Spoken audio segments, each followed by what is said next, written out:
నమస్తే. Welcome to our channel. నేను రవీంద్ర బాబు. భావ ప్రకటన స్వేచ్ఛ లేక హద్దులు దాటిన వ్యవస్థ. ఒక యూట్యూబ్ ఛానల్‌లో ఒక వీడియో చేస్తే ఏకంగా ఉగ్రవాదులపై పెట్టే అత్యంత కఠినమైన చట్టాన్ని ప్రయోగిస్తారా? యెస్. అవును. ఆంధ్రప్రదేశ్‌లో ఇప్పుడు ఇదే hot topic. Burning topic. YouTuber Joseph alias ప్రశ్న రావణ్‌పై కూటమి ప్రభుత్వం ఉపా చట్టాన్ని ప్రయోగించిన విషయం మనందరికీ తెలుసు. అసలు ఎవరి రావణ్? ఒక యూట్యూబర్‌పై ఇంత పెద్ద కఠినమైన చట్టం పెట్టటం వెనక అసలు పొలిటికల్ మాస్టర్ ప్లాన్ ఏంటి? దీని వెనక Andhra Pradesh deputy chief minister Pawan Kalyan ఉన్నారా?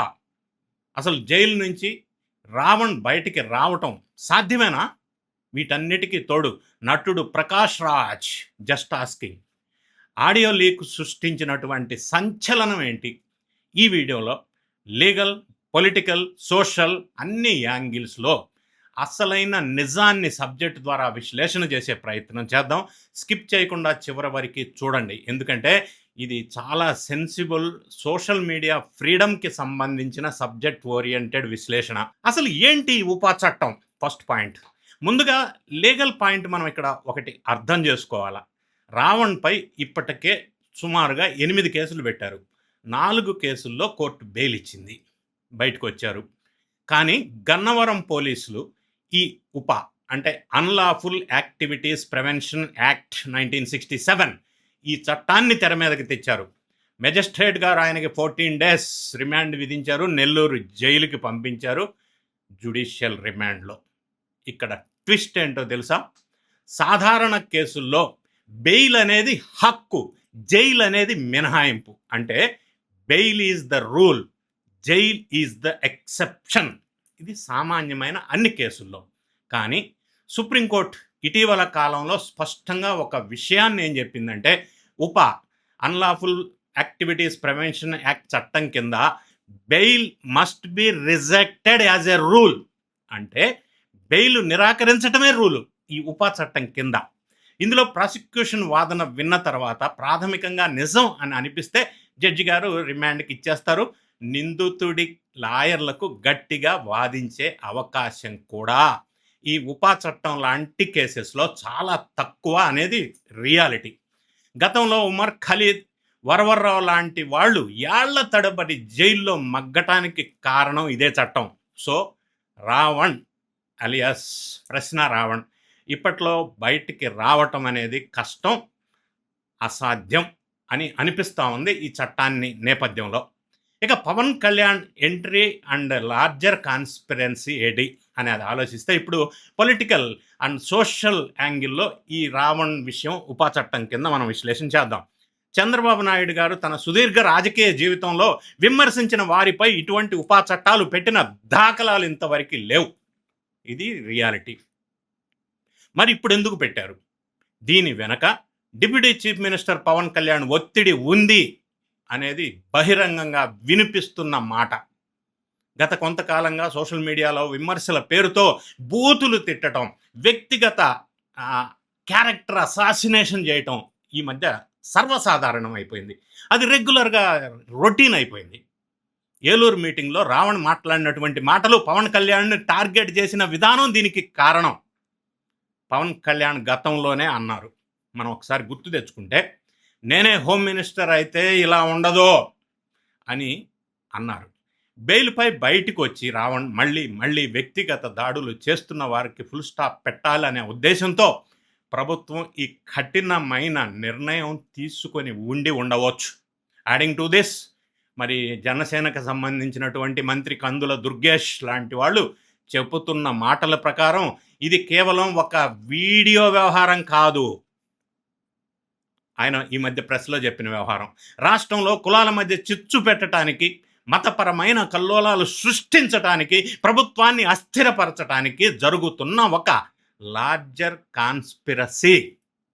ఆయన వాడిన పదం, ఆయన వివరించిన వ్యవహారం ఇది. ఈ కేసులో లార్జర్ కాన్స్పిరసీలో భాగమే ఈ రావణ్ అనే అనుమానం ప్రభుత్వానికి ఉంది. ఈ రావణ్ మీద ప్రభుత్వానికి ఉన్నటువంటి ఒపీనియన్ మంత్రి గారు చెప్పారు.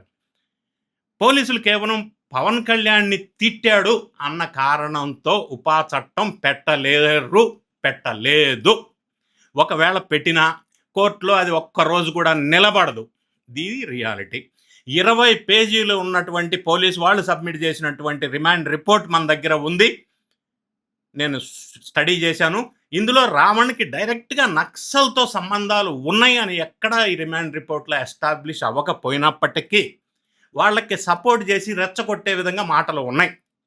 ఇక ఎఫ్ఐఆర్ మరియు ఎఫ్ఐఆర్ 50 పేజీలది లీగల్ ప్రొసీడింగ్స్ ప్రకారం పోలీసులు చూపించినటువంటి ప్రాథమిక సాంకేతిక కారణాలు ఉపా చట్టం పెట్టడానికి నేను వివరిస్తాను.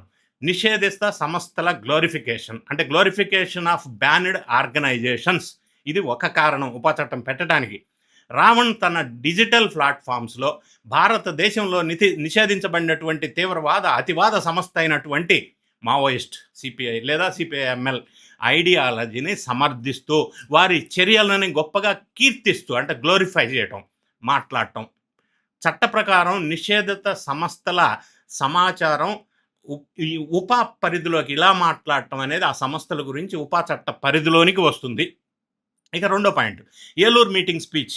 ఏలూరులో జరిగినటువంటి ఒక సభలో రావణ్ చేసినటువంటి ప్రసంగం కేవలం రాజకీయ విమర్శ కాదు, అది సమాజంలో అశాంతిని రేకెత్తించేలాగా, సాయుధ పోరాటాలను లేదా అతివాదాన్ని ప్రోత్సహించేలా, అంటే ఎక్స్ట్రీమిస్ట్ ఐడియాలజీ ప్రాపగేషన్ అంటారు. సో ఇలా ఉన్నందుకు జనసేన నేత గరికపాటి శివశంకర్ ఇచ్చినటువంటి ఫిర్యాదు మేరకు ఆయన డీటెయిల్డ్ ఫిర్యాదు ఇచ్చారు. దాంతో పోలీసులు జత చేసిన డిజిటల్ ఆధారాలు, దీనివల్ల ఇతని మీద ఈ కేసు పెట్టవలసి వచ్చింది.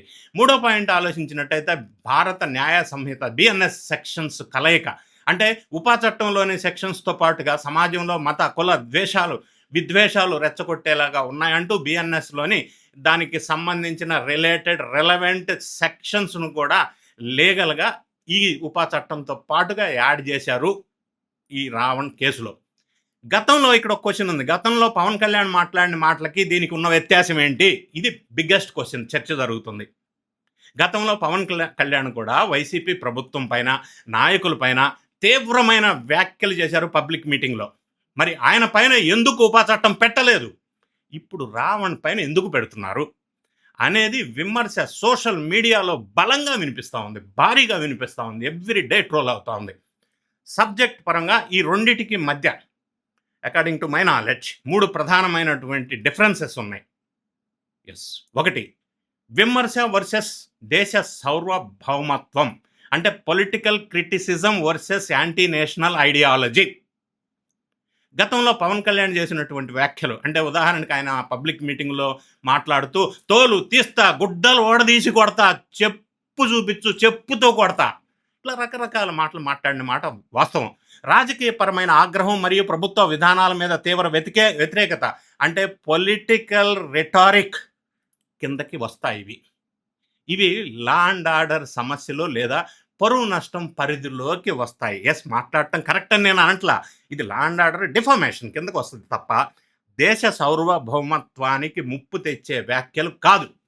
ఇక రావణ్ కేసుని మనం ఒకసారి చూసినట్టయితే, రావణ్ కేసులో కేవలం బూతులు లేదా వ్యక్తిగత దూషణలకు మాత్రమే కాకుండా నిషేధిత దేశ ద్రోహ ఉగ్రవాద సంస్థల సిద్ధాంతాలని, ఐడియాలజీని డిజిటల్ వేదికగా బాగా రెచ్చగొట్టడం, ప్రచారం చేయటం, వీటి మీద విదేశాలు కూడా రెచ్చగొట్టే విధంగా చేయటం, మరియు వ్యవస్థల్ని కోల్చాలనే లార్జర్ కాన్స్పిరసీ యాంగిల్ను పోలీసులు రిమాండ్ రిపోర్ట్లో ఎస్టాబ్లిష్ చేశారు. ఇప్పుడు రిమాండ్ రిపోర్ట్లో ఇది క్లియర్గా ఎస్టాబ్లిష్ అయ్యి ఉంది.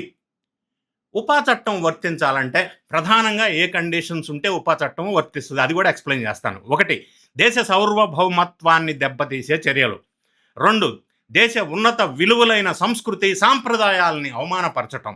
3, శత్రు దేశాలని, సంఘ విద్రోహ శక్తులు, నిషేధిత ఉగ్రవాద సంస్థల్ని ప్రశంసించటం, గ్లోరిఫై చేయటం. నెక్స్ట్ పాయింట్, మరో దేశాన్ని గౌరవించటం, మన దేశాన్ని చిన్నబుచ్చటం. నెక్స్ట్, మతాల మధ్య చిచ్చు పెట్టే, రెచ్చగొట్టే ప్రసంగాలు, శాంతి భద్రతలకు విఘాతం కలిగించే వ్యాఖ్యలు. ఇక్కడ దేశ భద్రత లేదా సార్వభౌమత్వానికి భంగం అనే అంశం చాలా లీగల్గా ఉండాలి. గతంలో జరిగిన ఆపరేషన్ సింధూర్ ఎగ్జాంపుల్ చెప్తా. ఆపరేషన్ సింధూర్ వంటి సున్నితమైన జాతీయ భద్రతా వ్యవహారాల్లో భారతదేశ అత్యున్నత నాయకత్వాన్ని తీవ్రంగా నిందిస్తూ సరిహద్దు అవతల ఉన్న పాకిస్తాన్‌కి మద్దతుగా ఈ రావణ్ చేసినటువంటి ప్రసంగాలు డిజిటల్ సాక్ష్యాలతో సహా ఉన్నాయి. ఇది రిమాండ్ రిపోర్ట్‌లో కూడా ఎస్టాబ్లిష్ అయ్యి ఉంది. వాక్ స్వాతంత్రం అనే ముసుగులో దేశంలో విచ్ఛిన్నకర శక్తులకు అనుకూలంగా వాతావరణాన్ని సృష్టించటం, విదేశీ శక్తుల అజెండాన్ని ఇక్కడ అమలు చేయటమే లక్ష్యంగా ఈయన నెట్వర్క్ పనిచేసిందనేది ఆరోపణలున్నాయి. ఈ రిమాండ్ రిపోర్ట్‌లో ఇవన్నీ ఎస్టాబ్లిష్ అయ్యి ఉన్నాయి. వ్యవస్థీకృత కుట్ర నెట్వర్క్ అంటే individual anger versus coordinated effort. అంటే పవన్ కళ్యాణ్ విషయం ఒకసారి చూద్దాం. ఒక రాజకీయ పార్టీ అధినేతగా ప్రజల ముందు ఓపెన్‌గా తన ఆవేదనని, ఆగ్రహాన్ని వ్యక్తం చేశారు గతంలో పవన్ కళ్యాణ్. దాని వెనక ఎలాంటి అండర్ గ్రౌండ్ నెట్వర్క్ గానీ, లేదా విదేశీ లేదా నిషేధిత సంస్థలకి లింకులు గానీ లేవు. ఇది పవన్ కళ్యాణ్ విషయం. ఇక రావణ్ కేస్ ప్రభుత్వం చెప్తున్న వెర్షన్ ప్రకారం రావణ్ ఒంటరిగా మాట్లాడలేదు. దీని వెనక ఒక వ్యవస్థీకృత నెట్వర్క్ ఉంది అనేది ఎస్టాబ్లిష్డ్ ఫ్యాక్ట్. లేటెస్ట్‌గా బయటపడినటువంటి దీంతో సపోర్టింగ్‌గా ఇంకొక అంశం ఏంటంటే ప్రకాష్ రాజ్ ఆడియో లీక్ లాంటి అంశాలను బట్టి కొందరు వ్యక్తుల కోఆర్డినేషన్ ఎఫర్ట్ అంటే కోఆర్డినేటెడ్ ఎఫర్ట్స్ ఉన్నాయి. రాష్ట్రంలో కులాల మధ్య చిచ్చు పెట్టడానికి, మతపరమైన కల్లోలాలు సృష్టించి ప్రభుత్వాన్ని అస్థిరపరచాలని ప్లాన్ చేస్తున్నారనేది లీగల్‌గా గ్రౌండ్. ఇది రిమాండ్ రిపోర్ట్‌లో పోలీసు వాళ్ళు ఎస్టాబ్లిష్ చేసినటువంటి facts. Next point repeated offender మరియు bail loophole. Repeated offences మరియు బెయిల్ మిస్యూజ్ కింద మనం ఒకసారి ఆలోచించినట్టయితే రావణ్‌పై ఇప్పటికీ 8 కేసులు నమోదై ఉన్నాయి. మనకు తెలిసిన విషయమే. ప్రతి కేసులోనూ ఆయన బెయిల్ తెచ్చుకున్నారు. సుమారుగా 4 చోట్ల ఆయన బెయిల్ వెంటనే ఇచ్చారు, బయటకు వచ్చారు. బయటకు వచ్చిన వెంటనే మళ్ళీ అదే తరహా తీవ్ర వ్యాఖ్యలు చేస్తూ ఇట్టబెట్టి చట్టాన్ని సవాలు చేశారు అనేది పోలీసు వాళ్ళ వాదన విత్ ఎవిడెన్సెస్. సాధారణ క్రిమినల్ చట్టాల ద్వారా ఇతన్ని నియంత్రించటం, ఈ విధమైన వ్యవహారం సాధ్యం కాకపోవటం వల్లే ఒకసారి కేసు పెడితే బెయిల్ రావటం దాదాపు అసాధ్యమైనటువంటి ఉపా చట్టాన్ని ప్రభుత్వం అస్త్రంగా ఎంచుకుంది అనేది మనకు అర్థమవుతా ఉంది. ఇక ప్రకాష్ రాజ్ ఆడియో లీక్ వ్యవహారం ఒక్కసారి విశ్లేషణ చేస్తే ఈ మొత్తం ఎపిసోడ్లో most sensational element Prakash Raj audio leak. ఈ ఆడియోలో అసలు ఏముందనేది కూడా మనం చూసినట్టయితే ఒక యూట్యూబర్ అయినటువంటి రావణ్తో సినిమా నటుడైనటువంటి ప్రకాష్ రాజ్ నిరంతరం టచ్లో ఉన్నారన్న విషయం లీక్ అయిన వీడియోల ద్వారా స్పష్టంగా తెలియవస్తూ ఉంది. ప్రకాష్ రాజ్ ఎప్పుడు కూడా జస్ట్ ఆస్కింగ్ అంటూ ప్రశ్నలు వేస్తుంటారు సోషల్ మీడియాలో.